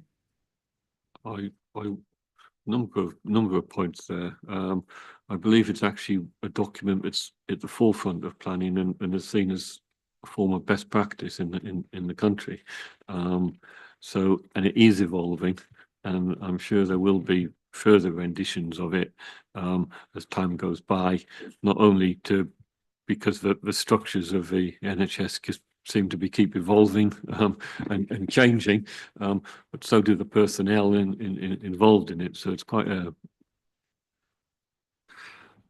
hard organisation to, if you like, be involved in. I would say that we as a council have not been involved in the development of this. We don't have the officers, we don't have the resource. Again, we've contributed to the Norfolk Strategic Framework. And obviously we chip away at what is needed. In terms of the thresholds, I think it's 50 dwellings or more that we are saying that it all comes down to capacity. Capacity and proportionate impacts of those developments. So those thresholds have been seen as reasonable by officers and also the NHS of how they can respond to all the applications. We in our local plan require a health impact on development proposals over 200. Well, we started off with a 500 dwelling, but I think you put forward a modification, Victoria, which we put forward with the inspector, which lowers that policy to 250 dwellings or more. So our own policy would require a health impact assessment for larger developments. I'm confident that modification will go through. I've heard nothing from the inspector to say it wouldn't. But then we haven't had the modifications back from them either. But yes, I think that the intention would be that the Norfolk Strategic Framework will keep working on this, and there will be further iterations that evolve and monitor its progress. Thank you, Mr. Chairman. Yeah, it's a good document and it's up to date, and I'll be happy to propose the recommendations actually. But I do have one question just for understanding, and that is around the numbers again, but in terms of cumulative effect. And for example, we're proposing more houses in Erpingham. They might propose some just over the road in Broadland with Aylsham. You've suddenly got a significant number of houses that may not cross the threshold. So have we got safeguards about that within our system? I'd like to know, that's all. Building into this, I think they mentioned that the ICS strategic estates do an infrastructure development plan. So the point of contact for this is for local plans as well as individual or larger applications. And it's not just this authority who's adopting this protocol, it's all the Norfolk authorities. So we put into our local plan inputs into this. They're aware of the numbers and the emerging strategy, if you like. So that allows them to plug that growth, projected and planned growth, and therefore the applications come forward, and that allows them the smaller, more dotted around applications, if you like, and then put into their model, and they can monitor that growth and decide. So there's two forms. They do their infrastructure development plan just the same way as we produced one for the local plan. And again, I'm sure they will monitor theirs and update it as other authorities change their local plans.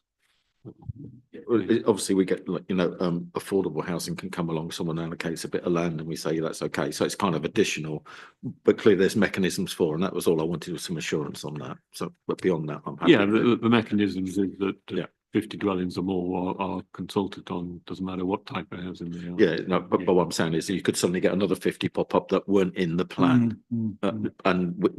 So all I wanted was assurance that there was a mechanism that would pick that up. Okay, and that's fine. So thank you, Mr. Chairman. Councillor Brown. Yeah, thank you, Mr. Chairman. So this is a revisit. We initially considered this in June last year at the Working Party at that point, and I think because the Integrated Care Board had only just become involved in dentistry, there was a sort of a gap in the protocol that didn't really consider dentistry to the extent that it should have done. So we sent it back saying no, we don't like this. And obviously that's now been addressed again. I was at the strategic meeting the other month. And the ICB did send a representative to the meeting, and they admitted that they were collecting data from district authorities around the county, and were still in the process of doing that. So they weren't perhaps as up to speed as we would have hoped, and they couldn't really give a timeline as to when they would complete that. But all that aside, and the fact that this is probably a protocol that is as good as it could be under current under the current planning system in this country. It's not good enough really, but it probably is satisfactory under the current planning system. But I just want to raise one query, and it partly actually follows on from what Councillor Toy was saying. In the document, I think it's on page 16 or 142 of the agenda, it refers to community infrastructure levy as being the better model for delivering improved healthcare infrastructure. Now, I know that the Section 106 system that we adopt, we don't have community infrastructure levy in the district. We've elected not to engage with that. Was under scrutiny under the levelling up bill. There were some suggestions that it might disappear and that some sort of hybrid Section 106 community infrastructure levy would emerge, but it didn't, to the relief of some, I have to say.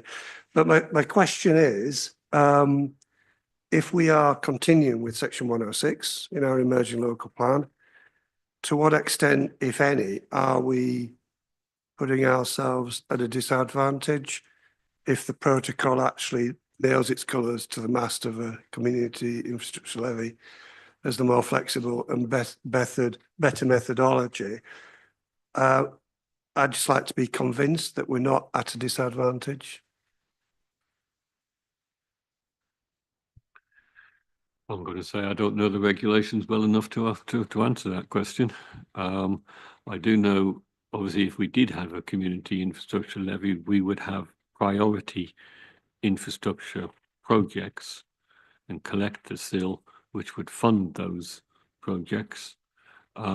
Those projects themselves would be infrastructure development necessary to make the development suitable in planning terms, similar to Section 106 agreements. But again, the delivery of health infrastructure per se is not the local planning authority's responsibility. It is the health responsibility. And whether it's monies are collected through SIL or Section 106, the health authority can still do their analysis once they know that level of growth, and that's what this engagement protocol will allow them to do, and then they can decide whether they wish to invest in further schemes or seek contributions. I'm not sure that community infrastructure levy is a more flexible way. If I can just come back, that's fine. That's okay. So who makes the first move of the chess piece in this process? Is it the health authorities that if you like look at what we're doing as a planning authority, at what's coming to committee? At what point and by what mechanism do we presumably don't have to go out to them? Do they have to come to us? How does it work? So the protocol says that there's one point of contact for health. So when this authority receives applications of 50 dwellings or more, they become a consultee. So officers will seek their input and advise. So that's at application level. To the plan making level, obviously they are a consultee through the plan making, so we tell them the growth levels and where it is in the distribution, so they can then do their wider infrastructure development plan. But through the development management process, they're also a consultee and they can match the two up. But they're not required to come up with like a planning agreement of any sort early doors, presumably. They just, come up with a health impact assessment, do they? Is that how they work? Larger Currently. developments, our policies would require the developer to submit a health impact assessment, which would then obviously be consulted on with the health providers through this protocol. And we have one for North Walsham, presumably, do we, as the part of the development brief? It's not part of a development brief, but No. it would be part of the Part policies. of the application. It would be part of the policies Yeah, and requirements. okay. And obviously there's a pre-application going on at the moment in regards to that. I'm not involved in that, I'm afraid. Okay, but no, the- I didn't Yeah. mean to put you on the spot about it, I just. But yeah, the policies of the local plan would require a health impact assessment. Thank you, Mr. And I Chairman. believe there have been discussions on health in North Walsham around it and wider divisions of health amalgamation, should we say, but I'm not privy to them. Thank you. If there are no further questions, the recommendation is one, that the working party note the updated content and the new approach to embedding health and well-being in spatial planning. And two, to recommend to the Cabinet that revised planning for health protocol be used when preparing local plans and determining planning applications. Are there any objections to that? Is that your wish that we note and recommend to the council in those 2 points? Okay, and you have thank you. All those in favour? Thank you very much. Thank you. So we now move on to the last part of the agenda, which is the annual monitoring report presentation. Good morning. I'm going to present to you a short summary of what's in the annual monitoring report for 23-24. Next page, please. This covers the period 1st of April 23 to 31st of March 24. So it's looking back, and I'm glad someone said numbers matter, because that's what it's all about. It's about numbers. And somebody else, it looks back. So somebody else once said, to look back, you can see a lot way forward. You can see forward. So that's another good quote. Next, please. So there you are. We got facts and figures about the district, and it's factual and relates to the local plan. So when we adopt our new local plan, that'll be dawn to look at the new things and looking ahead to see what we're doing. Again, it's got the planning period there, which it covers. It looks at, it monitors progress, and it looks at the policies in the last core strategy, and it also incorporates some of the new things that are coming in the new plan. Okay, to start off with, I mean, this is very important to us, the permissions that we grant that then come to fruition in terms of dwellings.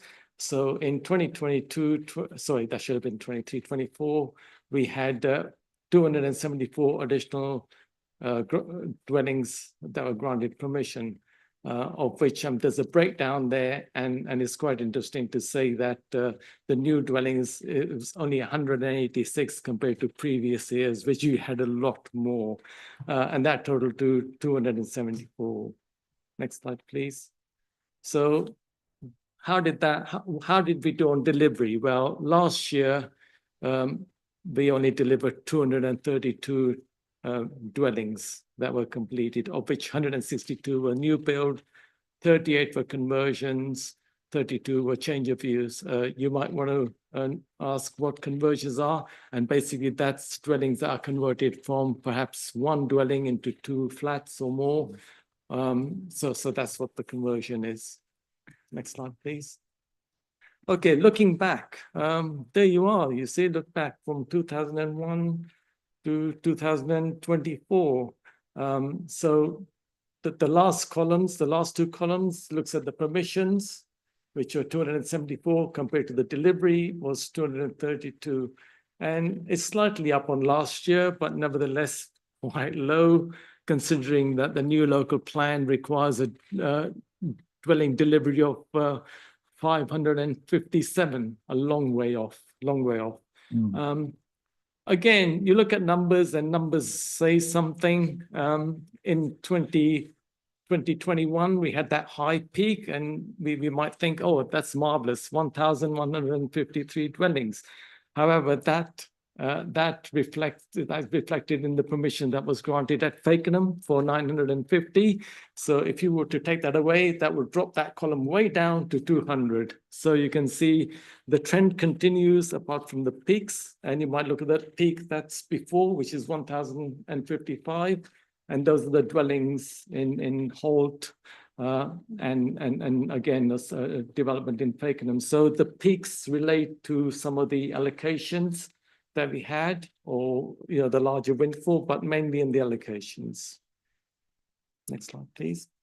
Okay, this slide shows the breakdown of the dwellings that were completed over the years from 2016-17 to 23-24. And it's interesting to see that after COVID 2020, there's been a peak on a lot of the deliveries. So something happened. So perhaps that was the case that people were thinking about conversions, barn conversions, but the building industry was still continuing to work because it was outside, and therefore you got those high, the peaks in for the 2 years following that. And again, now that's dried up and it's dipping. So again, last 23, 24, quite it's dropped down dramatically. We've got new dwellings windfall. That's the second column from the end. 106 were delivered in that section. And then again, the barn conversions have gone down. A lot of the other conversions have gone down. So without the new local plan delivering the majority of the dwellings, things are going down really. Next slide, please. Okay, this is the trajectory. Things have moved on from this trajectory because obviously it's up to 31st of March. So this was not including the new sites that have been proposed, etc. So if you look at that line, the target line 557, that spans right across the future delivery for the next year, 2024-25, it is projected that we'll probably end up with 350 dwellings maximum. Okay. And then that, again, those bars are broken down into small sites, the large sites, the windfall, the small growth villages, which are in the brighter red, and then we've got the allocations, which are in the deep red. So if you did take an average of all those, we would just probably be, creeping to the 557 target. But it wouldn't help us on a year-to-year basis.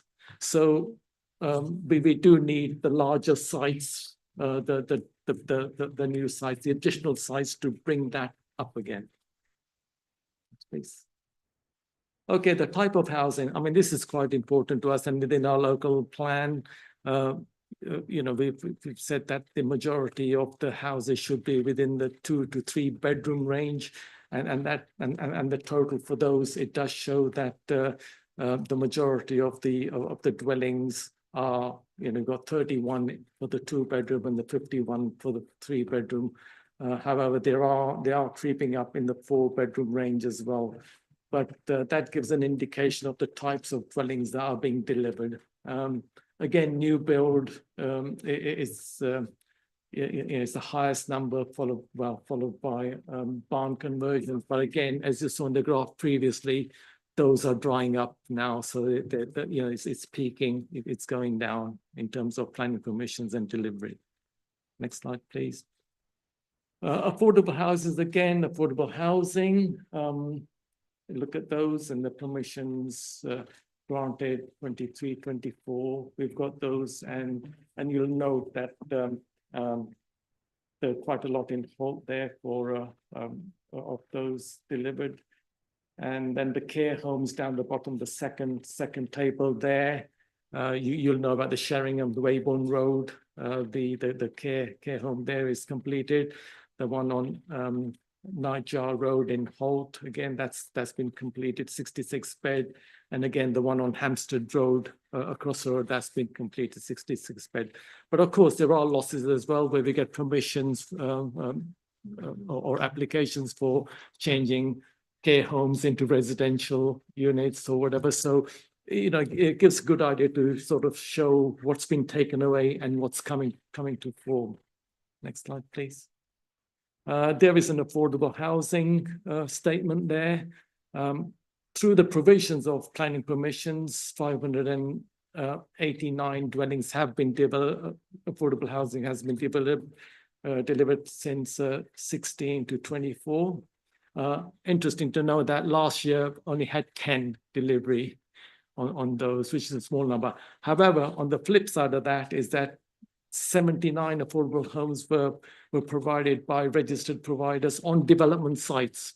So these are the homes additional to what we planned for in the planning permission side.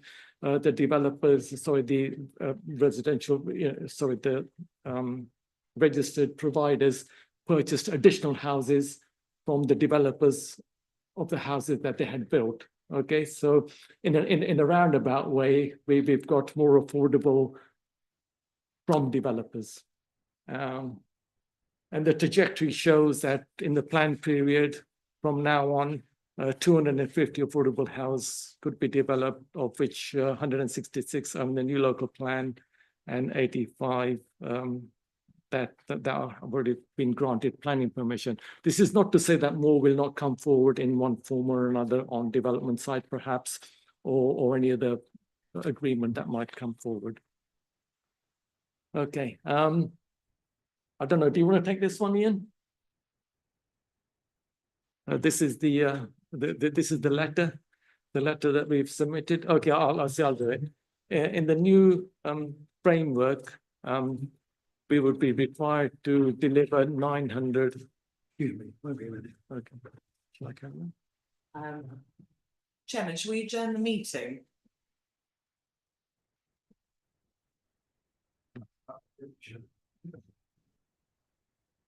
Just say anything.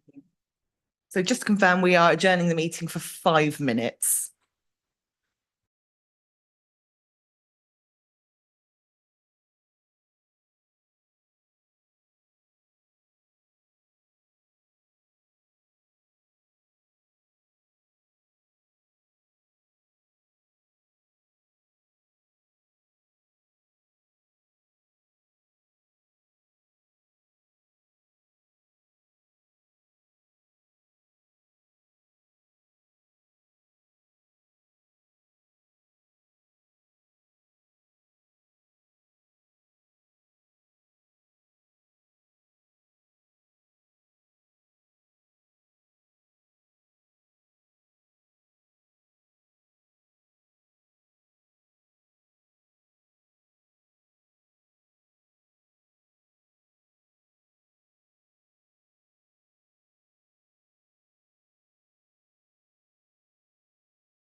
No, that one, that one. That one's a bit of- Thank you. Sorry, I read the word GI rounds and I'm Oh, getting no. flashbacks. No, did you go back? That's. Yeah. Hello again. Okay, the draft and MPFF would require us to deliver 943 dwellings a year. And as you can, so as you can see that our target of 577, which has been up from 480, it's a long way off. So in the last year, like I said, delivered less than 250. Again, there's the statements made there. So really 943 would be quite a struggle. Next slide, please. Okay, GI RAMs, we've talked about GI RAMs. Ian, would you like to take this one, please? Yeah, why not? It's just the figures. So we're now reporting the figures of money collected. So since this scheme was enacted in March 2022, there's 69,000 in the pot.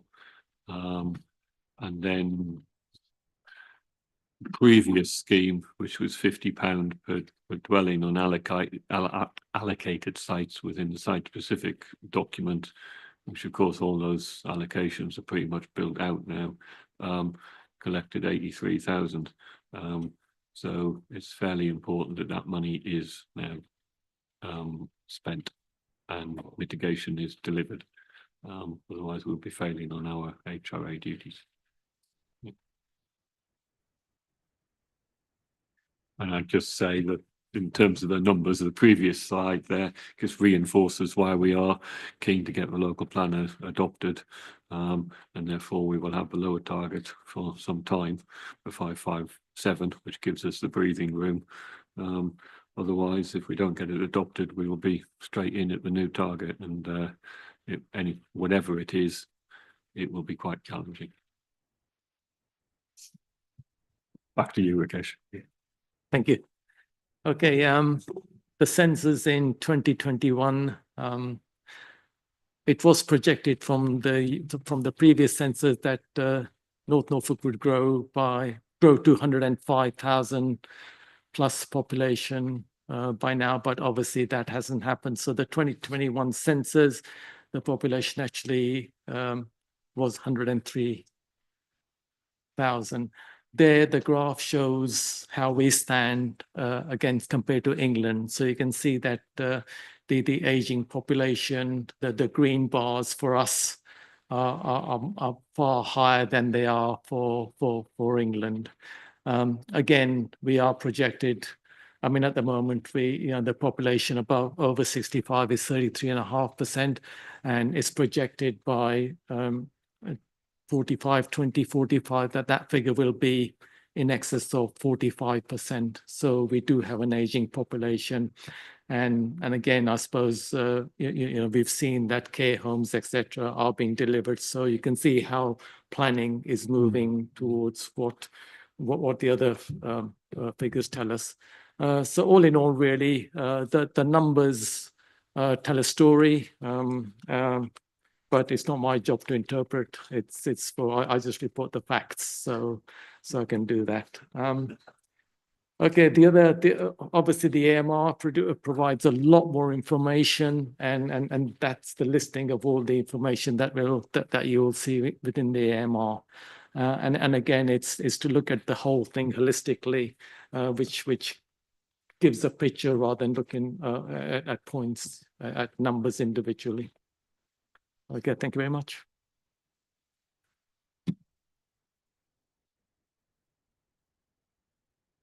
Yeah, thank you very much, Chris. I think that concludes the agenda for today. So if you have no other business or any other questions, I would declare this meeting closed. Thank you.